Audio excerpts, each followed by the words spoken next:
Each season, mighty athletes take the field of play, preparing themselves for competitive battles, seeking the answer to the question, will this be our turn? Our turn to wear the crown. Our turn to be champions. Tonight, Broken Arrow can reply to that very query. But first, the Tigers will have to call on all the great football spirits to help them deliver a near-perfect performance in order to topple the reigning champions from their massive throne of conquest. Hello, everybody. I'm Stevie Fernandez, and welcome to Cox On Demand, powered by Max Preps at the Game.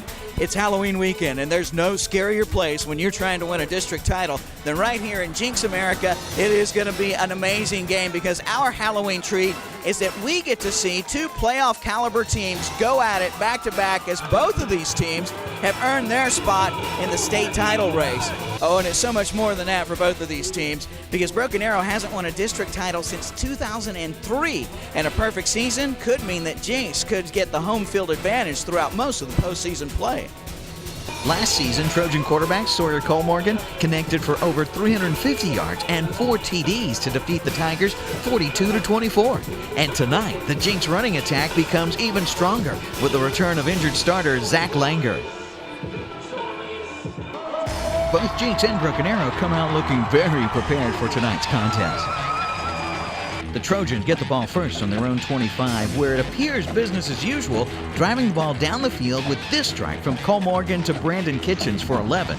Langer's number gets called up on several plays for tough-fought yards. The 15-play, 60-yard drive hits a wall at the red zone when the Tigers finally stall the Trojans, forcing a 38-yard field goal attempt by Dylan Beers that misses.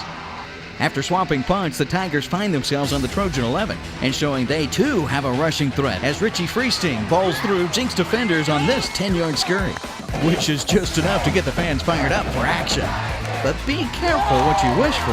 A miscue on the fake from Bradley to Freesting causes this fumble picked up by senior linebacker Martin Trent that he takes 16 yards for the first score of the game. The point after is good, and at the end of the first, Jenks leads this defensive showdown 7-zip. The Tigers regroup to start the second quarter. Remember, perfect execution. A task easier said than done as both Jenks and Broken Arrow put forth defensive efforts that just won't bend. Still exhibiting very little offense, Jenks is forced to punt on their third possession as Beers hangs a perfect kick downed at the 2 by senior Kerry Jones.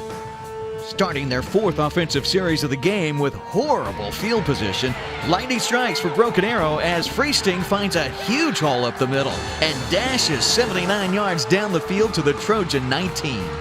Charged on an offensive high, Bradley finds Grant Maxey open in the flat. The sophomore takes it to the house for a Tiger TD. The PAT is good, and it's a brand new ball game, all tied at 7.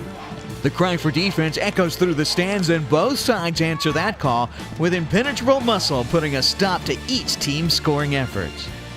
Jenks decides to take a knee to run out the clock and see if they can't change their fortune for the second half. As for the Tigers, Coach Spavital holds the key. Well, something we haven't done all year is to compete for 4 quarters, and we have to do that. So our focus now is to come out the second half and just play the best we can. Hopefully we can play together before it. At the half, we're getting what we came for, one great battle between two real contenders. If the Trojans are going to keep their perfect season alive, more than just the band is going to have to show some moves in this second half. Broken Arrow begins the second half showing us why they're ranked number 3. Richie Freesting makes his own hole and gets 15 here. Bradley finds Aaron Schroeder downfield for 20 more before having to turn the ball over on downs. But the real action doesn't get going until the Trojans come out for their second offensive possession of the second half. 3rd and 15 on their own 38, and once again, it looks as if the Tigers are going to keep Jenks pinned down when Cole Morgan throws a perfect strike to senior Jacob Bertelli for 20. The very next play, Langer fights his way downfield for 15 more, before Broken Arrow forces Jenks to settle for this 39-yard field goal off the foot of junior Kevin King. And Jenks takes back the lead with 2:02 left in the third quarter. The Tigers start the fourth quarter the same way they did the second half, with impressive big plays moving the ball down the field. Bradley to junior Levi Copeland for 9. Then in and out of the hands of tight end Zach Veach, just missing a fourth down conversion that could have net the Tigers at least a tying field goal. Jenks takes over on their 32 when Cole Morgan hands off to Alex Ross as he hops on his horse. Remember those bikes from the Tiger drill team? You'll need at least that if you think you're going to catch Ross as he gallops 59 yards for a second Trojan touchdown. Jenks once again stops Broken Arrow, getting the ball on their own 29 when Cole Morgan finds the outreach right hand of tight end Chris Green, making a beautiful snag and a 31-yard gain, setting the Trojans on their path to yet another score. Still feeling the love from the last play, Cole Morgan goes even deeper, finding a wide-open Brandon Kitchens just steps away from the end zone for this 40-yard TD pass. With 8:50 on the clock, there's still plenty of time, and Bradley begins an aerial attack that would be helped along by a couple of pass interference calls.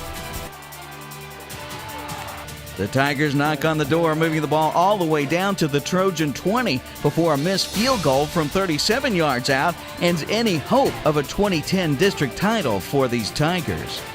Jenks orchestrates a brilliant, time-consuming drive, burning up the last 6 minutes of the clock and leaving the Tigers hoping their turn at champions doesn't have to wait until this guy makes it out on the field. You know, we talked about it at halftime. Hey, Broken Arrow is playing super tough. It'll be the team that makes 2 or 3 plays in the second half that wins. And, you know, fortunately, we were able to make a few more than they did. At the end of the day, we all came together like we're supposed to and play hard. And, you know, we didn't play selfish. You know, we might have not got all the stats we wanted, but, you know, the team is more important than any stats ever. And I just think we stuck through it. Zach, when did you see some of the holes start to open up for you?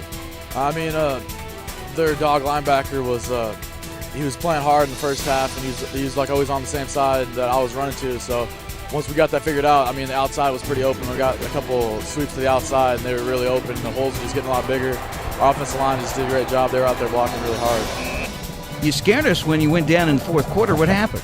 I just got my foot rolled up on, but I'm fine. It's no big deal. It's just, I mean, my foot was already sore, so I mean, I'm fine. I'm walking on everything. I should be good next week. Just as expected, this game did not disappoint. A lot of action on both sides. A defensive battle as they started out the first half. And in the second half, Jenks was able to turn on the steam and make something really happen. Now, next week, Norman comes to Jenks, and that's going to be a tough game for Jenks as well. But definitely on their way to winning another district title and looking to see some home action in the playoffs right here in Jenks America. I'm Stevie Fernandez for Cox On Demand, powered by Max Preps at the Game. See you next week.